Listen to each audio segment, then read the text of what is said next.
So good evening all. First of all Krishnamma team అందరికీ నా best wishes. ఎందుకంటే trailer చూశాను, ఎక్స్ట్రాడినరీగా అనిపించింది. అండ్ ముఖ్యంగా డైరెక్టర్ గోపాల్కి, అలాగే యాక్ట్ చేసిన సత్యదేవ్కి, అలాగే మిగతా అధీర అండ్ అర్చన అండ్ మిగతా ఆర్టిస్టులందరికీ విషెస్ చెప్తున్నాను. అండ్ డైరెక్టర్తో పాటు ట్రైలర్ చూసినప్పుడు నాకు బాగా ట్రావెల్ అయింది భైరవ. సో మ్యూజిక్ కూడా చాలా ఇంపాక్ట్గా అనిపించింది. సో అది ఇంటెన్స్ ఉన్న సినిమా కాబట్టి దాని త్రూ అవుట్ ఎండ్కి వచ్చినప్పుడు కూడా సత్యదేవ్ కూర్చున్న లాస్ట్ షాట్ మీద కూడా ఇచ్చిన బీజిఎం ఇంకా హాంట్ అవుతుంది నాకు. అండ్ నీ వాయిస్కి పెద్ద ఫ్యాన్, నీ మ్యూజిక్ కూడా నాకు చాలా ఇష్టం భైరవ్. All the best. అలాగే సత్యదేవ్ గురించి చెప్పాలంటే నిజంగా ప్రతి చిన్న పాత్ర నుంచి మొదలుకొని ఈరోజు హీరోగా తనకంటూ ఒక గుర్తింపు తెచ్చుకున్నాడు. అండ్ సరిలేరు టైంలో నిజానికి తను హీరోగా చేస్తున్నా కూడా ఒక చిన్న రోల్ అయినా కూడా వచ్చి చేశాడు. దట్ ఈస్ ద అంటే ఆయనకు ఉన్న రెస్పెక్ట్ అలాంటిది సినిమా మీద. So thank you Satyadev. అప్పుడు నీకు థ్యాంక్స్ చెప్పానా లేదో అందుకని ఇప్పుడు చెప్తున్నాను. And I wish you all the best. And అంటే చాలా ఏ కథకైనా ఏ పాత్రకైనా సూట్ అయ్యే కట్అవుట్ వాయిస్ ఉండటం చాలా తక్కువ ఉంటుంది. సో అందులో సత్యదేవ్ కూడా ఒకడు. సో మంచి మంచి రోల్స్ చేయాలి, మంచి మంచి సినిమాలు చేయాలని నేను విష్ చేస్తున్నాను. అలాగే ఈ సినిమా ప్రొడ్యూసర్స్ అండ్ ముఖ్యంగా కృష్ణ గారి గురించి చెప్పాలి.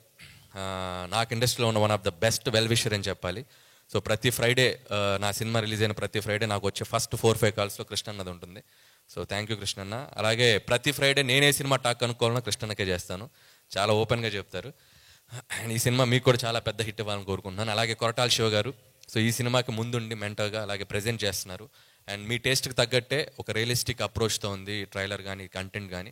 సో మీకు కూడా ఫస్ట్ ఇది కాబట్టి మీరు ఇంకా ముందు ముందు ఇలాంటి ప్రాజెక్ట్స్ ఇలాంటి సినిమాలు మీరు ప్రజెంట్ చేయాలని కోరుకుంటున్నాను. అండ్ అలాగే ఈ సినిమాని డిస్ట్రిబ్యూట్ చేస్తున్నారు. నిజంగా సినిమా తర్వాత రివ్యూలు ఇస్తారు. మైత్రి రవి గారు ముందే రివ్యూ ఇచ్చారు. సో ప్రతి సినిమాకి మీరు వచ్చి ఇలా మైత్రి రివ్యూ అని ఒక పేరు పెట్టి ఒక రివ్యూ ఇవ్వండి, సినిమాకి చాలా మంచిగా హెల్ప్ అవుతుంది. సో మీ రివ్యూకి తగ్గట్టు సినిమా కూడా మంచిగా ఆడాలని కోరుకుంటున్నాను. అండ్ అలాగే May 10th ఈ సినిమా రిలీజ్ కాబోతుంది. IPL మ్యాచ్లు కొంపలే మునిగిపోవు 2 రోజులు అటు ఇటు అయితే. సో సినిమాలకు రండి, ఈవినింగ్ టైమ్స్ ఫస్ట్ షోలు సెకండ్ షోలు ఫోనుల్లో కూడా ఉంది కదా, మీరు ఆన్లైన్ స్కోర్స్ చూసుకోవచ్చు. దయచేసి సినిమాలకు వచ్చి ఈ సమ్మర్లో సినిమా నిజంగా May 10th రిలీజ్ అవుతుంది.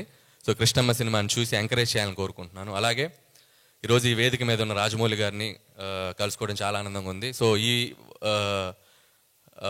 నేను స్పీచ్ ముగించే ముందు ఒక 2 కోరికలు ఉన్నాయి నాకు. ఒకటి, కొరటాల శివ గారి స్పీచ్లో దేవర రిలీజ్ డేట్ చెప్తారని. అలాగే రాజమౌళి గారి స్పీచ్లో ఓపెనింగ్ డే ఎప్పుడు, ఓపెనింగ్ రోజు ఆయన సినిమా కథ చెప్తారు. అసలు ఏ జోనరు ఏం సినిమా తీస్తారని తెలుసుకోవాలని చాలా ఎక్సైటింగ్ ఉంది. ఆ 2 ఎప్పుడో చెప్తారని కోరుకుంటున్నాను. అలాగే పెదరాయిలో ఒక డైలాగ్ ఉంది, మీకు గుర్తుందో లేదో. మోహన్ బాబు గారు డైలాగ్ తర్వాత MS నారాయణ గారు ఒక మాట చెప్తారు, జీవితంలో వినకూడదు ఒకటి, వినలేనేమో అనుకున్నది ఒకటి, చూడలేనేమో 2 చూశానని. ఈరోజు నేను ఆ 2 చూశాను. అక్కడ నుంచి ఒకటి, తెలుగు అంతంత మాత్రం రోజులు ఒక అద్భుతమైన పద్యం చెప్పాడు బ్రదర్, అది నేను అసలు వినకూడలేమో అనుకున్నాను. అలాగే యాంకర్లతో పాటు ఈక్వల్గా అధీర అద్భుతమైన తెలుగు స్పీచ్ ఇచ్చింది, అది చూడలేమో అనుకున్నాను. Thank you.